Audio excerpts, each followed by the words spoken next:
32 anyos nga lalaki nga mo-ambak unta sa first Mactan Bridge na rescue sa mga sakop sa Lapu-Lapu City Fire District. Si Luan Mirundina sa report. Alas 6:23 ganihang buntag, nakuhaan pa sa CCTV kining usa ka lalaking nagsulubog pink nga jacket nga naglakaw sa first Mactan Bridge. Pipila ka gutlo, nabantayan kining misaka sa gimuntar nga mga scaffoldings.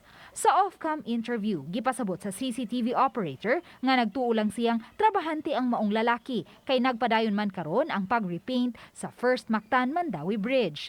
Apan nakabantay na lang siya nga pasado alas 8 ganihang buntag, mihuot na ang dagan sa trapiko sa first bridge ug may mga rescue groups na sa dapit. Gamit ang Rosenbauer fire truck, gisaka ni SFO1 Conarcani Ortiz ang lalaking nagbarog sa ibabang bahin sa Taytayan o giistoryahan niya kini. Natong gipangutana kung unsay lain niya nga request, ngayo siya og ballpen og papel, unya prior to that kanang nangayo ko sa iya og kanang unsa gyud iyang problema. Ipagawa siya og marriage certificate. So ang assumption nato is family problem.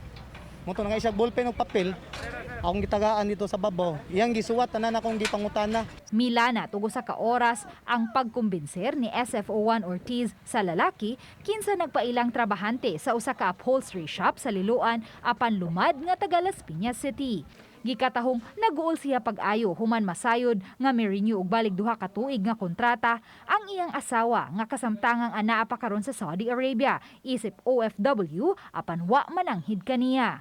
While ongoing pang negotiation, nangita na lang mi og another kanang tactics back base niya og kanang dili gid siya mo head sa amo ang kuan request moto nami gipa maneuver nga kanang grabber sa isig ka kilid. While negotiation na ay ni position sa likod nga gapos na lang siya.